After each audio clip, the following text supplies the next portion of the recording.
What's up, everybody? Nick Powell's, publisher of 1851franchise.com, here with another episode of Meet the Zor. If you like these videos, please click subscribe, and you can learn more stories about many franchise brands that are expanding throughout the world. Coming up next, we're talking Vast CoWorking Group.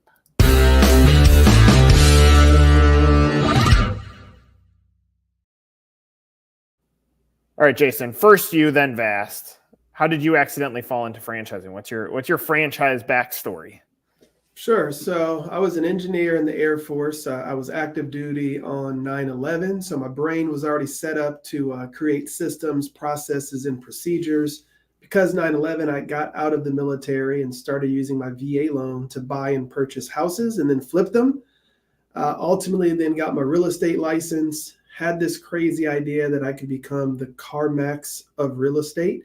So I ended up getting my mortgage, my insurance, and my real estate broker's license, and decided to open up this one-stop shop. And I was doing well. I grew that to about a couple dozen real estate agents in Dallas, Texas. Eventually, I left Keller Williams, started my own brokerage. And then I had this, again, other crazy idea. It's like, well, how on earth is Keller Williams 3,000 offices and 100,000 agents strong? And here I am with what I thought was a better system, better process, better marketing with a couple dozen. Quickly realized that Keller Williams was a franchise. Then I'm like, well, that has to be a one-off scenario. So then I looked at RE/MAX and all the other brands and quickly realized every competitor in my space was a franchise. So Googled how to franchise your business, turned that concept into a franchise, sold it to a publicly traded company. And that was my introduction into the world of franchising. Came across another United Franchise Group brand that was just launching called Transworld Business Advisors. Connected with somebody on LinkedIn about that. And that's how I got started. So that's been 13 years now that I've been in the world of franchising. All right, so lots to unpack there. First thing I want to unpack is entrepreneur versus entrepreneurial versus system follower. Like, ultimately, I hear a lot of entrepreneur in your story, and now obviously you're in a leadership role. How are you able to keep that side of you in check when you know that you're just going to constantly try to find and create your own business? Sure. So I think that's kind of the beauty of franchising. I look at franchising, I like to make big comparisons, right? I'm kind of an analogy person. So the first side of that is, interestingly enough, where I ended up coming into the business with, and that's United Franchise Group, which operates like a small mini Berkshire Hathaway, privately owned, but in franchising, meaning I sit on the board of United Franchise Group as the chief strategy officer, which allows me to flex all of my entrepreneurial and engineering skills, because we're always starting or selling, buying or acquiring, expanding new brands. So I see kind of a multitude of businesses. But more importantly, I look at franchising being like what Apple and Steve Jobs did with the iPhone. What I mean by that is Steve Jobs and all these manufacturers were smart enough to know you can't make something once and just say, hey, that's how it's going to be. There's going to be an iPhone 1, 2, 3, 4, 5, 5S. It's always these incremental improvements and changes. Once I started getting into personal development, self-help, I did my personality profiling. I'm an ENTP. I also, again, got into Lean Six Sigma, which is the constant improvement of systems and processes. My actual holding company is called Kaizen, which is Kaizen in the world business smashed together. Mm-hmm. And Kaizen is just striving for constant improvement for the betterment or good of kind of that ecosystem. And that's how I'm able to use kind of my entrepreneurial engineering mindset and apply that to franchising. I tell my franchisees and my staff, it's never done, right? I mean, we're striving for constant, rededication to improvement on all fronts, and then coming up with iterations. So I think, having that 1.0, 2.0, if your franchise looks the same today as it did 10 years ago, I can almost guarantee you that you're not growing at any kind of substantial pace at this point.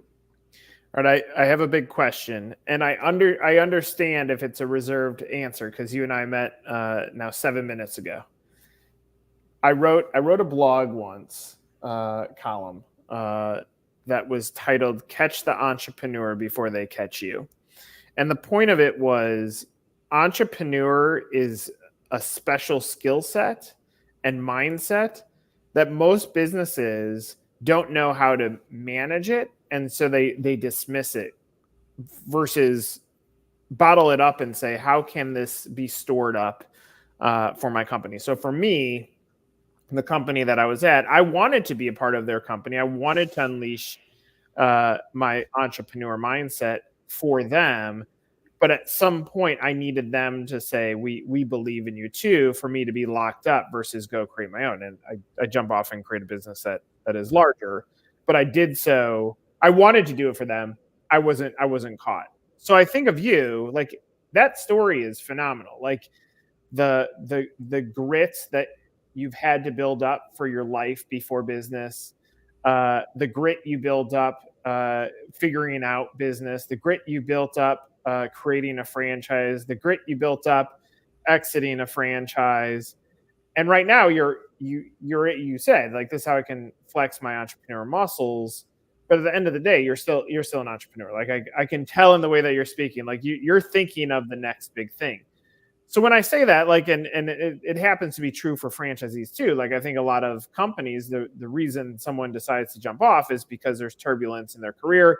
They've moved up into as high as they're going to get from a management standpoint, and they say, look, the person ahead of me has the pathway, I don't, and a business loses out on the potential of really having someone impact that company and making it greater. So I'm thinking of your story. I can see it being there. How does a Vast or United Franchise Group, how do they capture you, catch the entrepreneur before you catch them and go create your own thing? No, it's a good question. And like I said, Ray Titus, personally, the founder of United Franchise Group, started it in 1986. His father started Minuteman Press back in the 70s. So he's going on 40 years as a family ownership in the franchise space, again, making us the largest privately owned multi-brand franchisor. So I've willingly moved back to Florida twice to be closer to Ray, his family, and the people that are here. I've seen his kids literally grow up kind of in the business. When I started, most of them were in high school. And I think Ray saw that. Ray at the heart is an entrepreneur. He saw that I was an entrepreneur. But like you said, I now have an outlet to not ever need to do it on my own, right? I really like the world of franchising. It checks off all my boxes. It's not localized. It's not nationalized. It's international. I'm not pigeonholed into any specific industry. It touches pretty much all the spectrum, and we internally own businesses in most of the spectrums of franchising. We have locations now in every corner of the world. It's ever-changing rules and regulations. I meet new people every single day. So the truth is when I started here, I was just about to turn 30. I was fortunate and unfortunate. I tell people that. They're over here now because I didn't make any 40 under 40. I kind of preface this, and nobody cares after you're 40. There's no 50 under 50, right? Or 100 under 100 is what I said I'm going to shoot for. But I made the first edition of the Forbes 30 under 30 at 29. I was on the cover of Realtor Magazine at 29. So 29-year-old me would never have listened, right? I was not cut out to be a franchisor or a franchisee at 29. I was dead set that my way was the best way, and I would figure out everything the hard way, because that's what I had to do, right? I really didn't have an option. I had sold the business, and again, I tell people I was fortunate to fall into United Franchise Group's ecosystem with somebody specifically like Ray Titus in United Franchise Group. Had I landed in one of the bigger private equity companies or one of the other brands that maybe are a little bit more corporately structured and kind of the ecosystem they had, I probably would not have survived. And I kind of joke, my life was a series of kind of some unfortunate but very fortunate events. I joined the military a year before the planes hit the towers. I got my real estate license a year before the Great Recession. We acquired Venture X a year before the pandemic. And like I said, so that grit and intuition and entrepreneurship had to come in. In my 30s, I started thinking to myself, I'll go do this all on my own, right? I'll start my own consulting franchise company and help people learn how to franchise their business. I had these serious conversations, planned on it. I knew the information. I knew how to build websites. Then I kind of thought to myself, hold on. So I'm in Florida. I like Florida. We had just moved. My wife and I moved from Dallas to LA to Florida. I'm like, oh, I like it here. I like Ray. I like the people. So I'm going to go start something completely on my own with all the people and the resources that I know and that like me. So instead, in one of my one-on-ones with Ray, I was like, Ray, let's start this thing. And Ray's response was like, absolutely, let's do that. Right. And so that's kind of been the relationship that I've been able to curate with the Titus family, with Ray specifically. He sits 2 offices away from me now at this point. His kids and my kids' children go to the same school. So I was able to have my cake and eat it too. And I kind of feel like if you have that opportunity, you should take it. And I also think that's a very dumb statement. I would never tell my daughter she can have cake and not eat it. So I think everybody should want to have their cake and eat it too. So again, 30-year-old me and now definitely 40-year-old me follows the logic I tell franchisees. Why do this all on your own? Every franchisee I meet could do whatever we're doing on their own. And very simply put, I can try to show them through the process why that doesn't make sense. And for me personally, it didn't make sense. And I think that's panned out well for me. I wrote a book.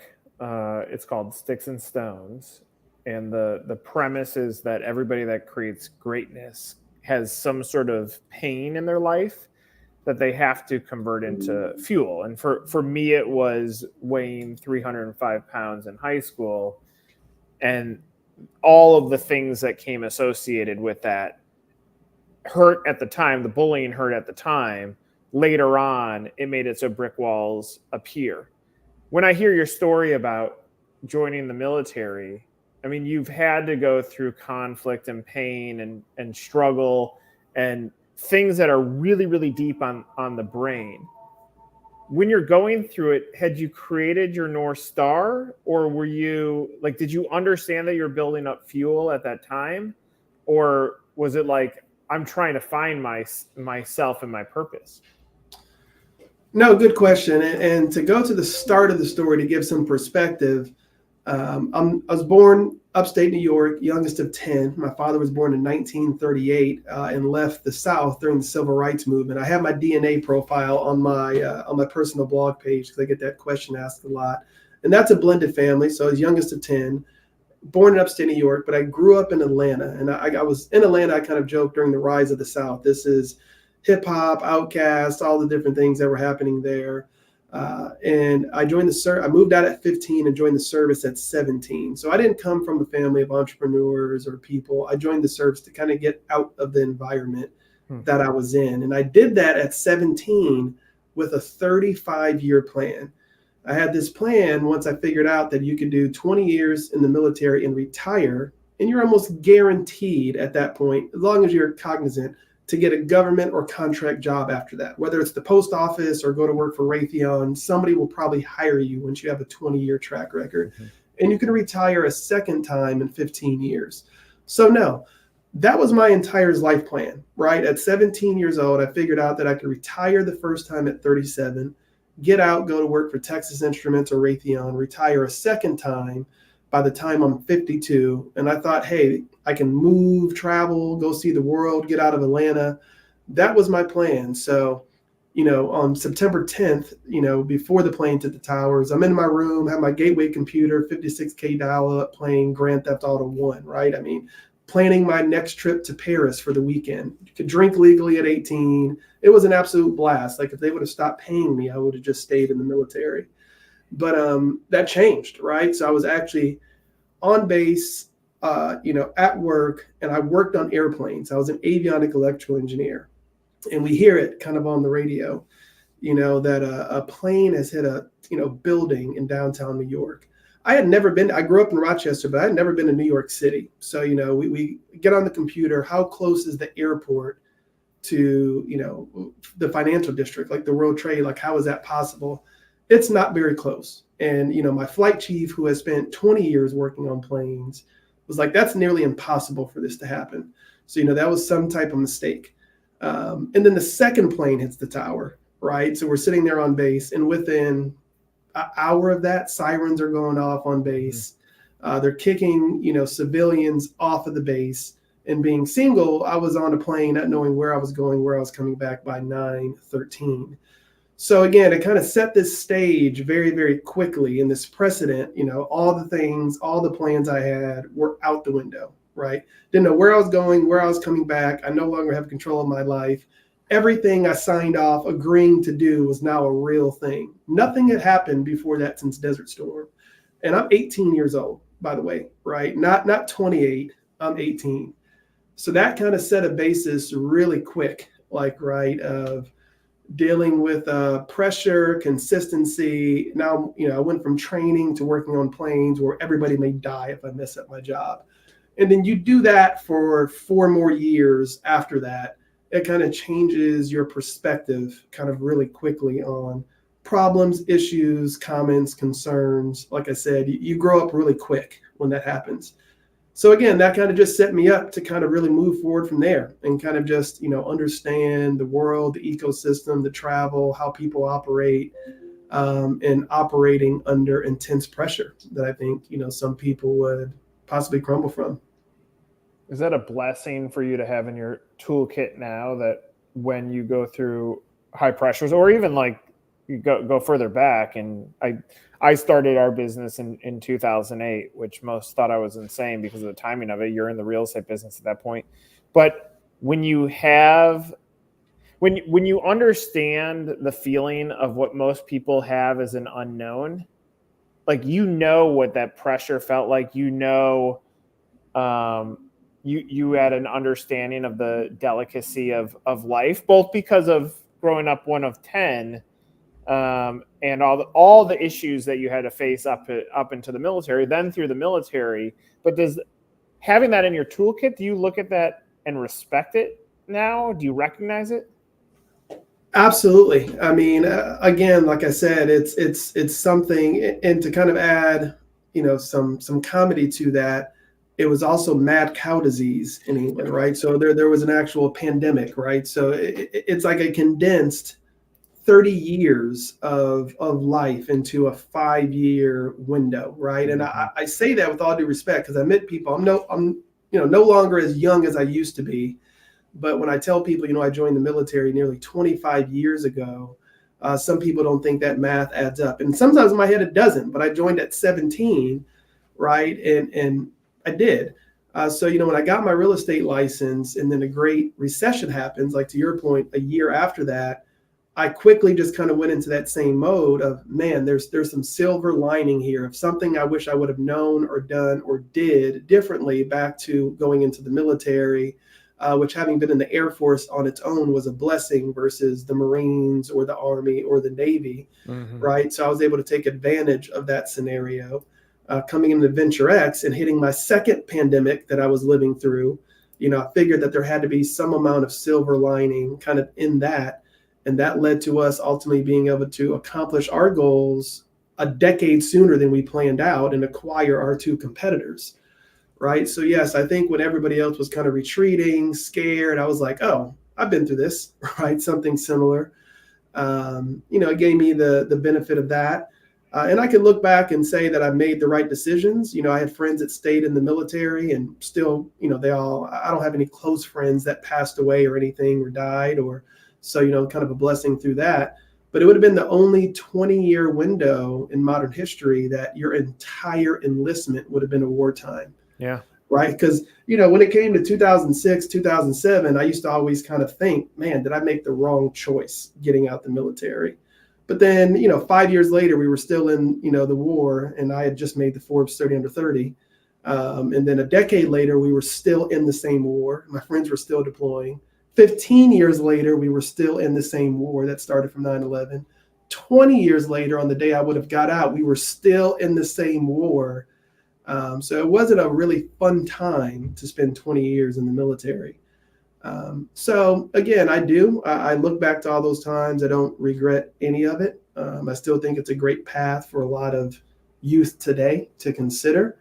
And I think being an engineer in the military set me up to kind of know and understand people and resources and calamity, being in franchising today. I mean, obviously this has swung more towards your personal story, but I say this quite often on these discussions, that I bet on the jockey, not on the horse.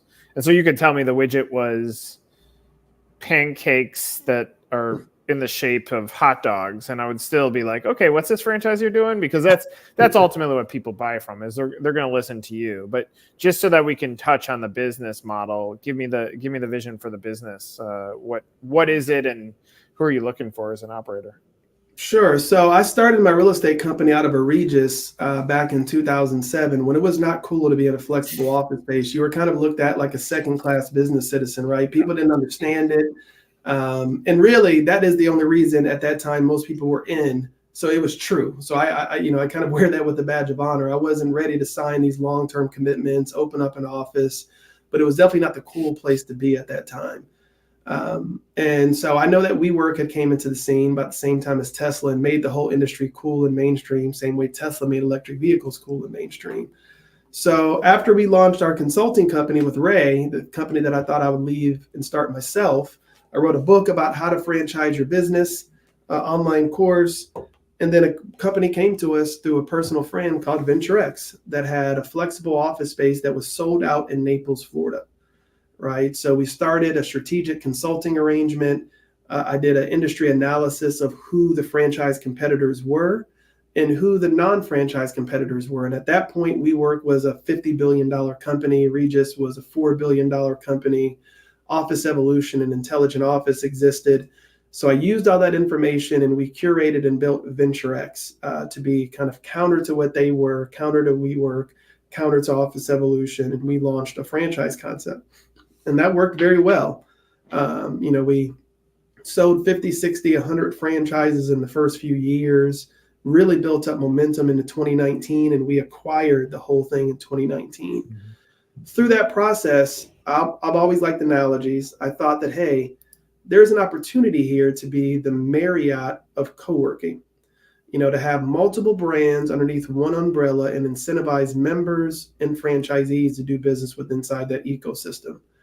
The next year we have 50 locations set to open, and a global pandemic hits and shuts everything and everybody down. So I thought to myself, here we go again, right? It's, 9/11, Great Recession, but then within a few months we were deemed an essential business. Long story short, we continue to grow. We had the opportunity. We acquired our two main competitors, Office Evolution and Intelligent Office. We now have more locations in the United States than WeWork. And we are the third largest flexible office space operator in the world in 8 years, right? So, and we are the only 100% franchise-led organization in that space. And we're the only person in the top 5 that's not backed by a publicly traded company and are privately owned. Mm-hmm. So as crazy as it sounds, kind of that ingenuity, the tightest family, small team that I have, we're able to outflank and outmaneuver a $50 billion giant at the time WeWork, right? So I think it's a good testament to the team that we have. Our franchisees, opening up spaces, and from a customer service standpoint, outflanked the number one player, Regis, and kind of that development and growth.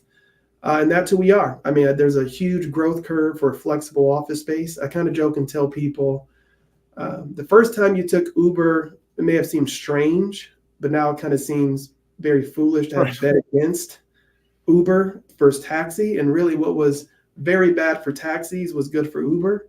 So in that instance, that's kind of what's happening in commercial real estate, where flexible office space is kind of the Uber version of traditional office space now at this point. And the pandemic kickstarted that a whole decade, meaning what would have taken another 10 years for Fortune 500 companies to come to grips with was condensed over a 2.5, 3 year period, where every single major operator now, every single major company worldwide has some form of flexible or hybrid work program.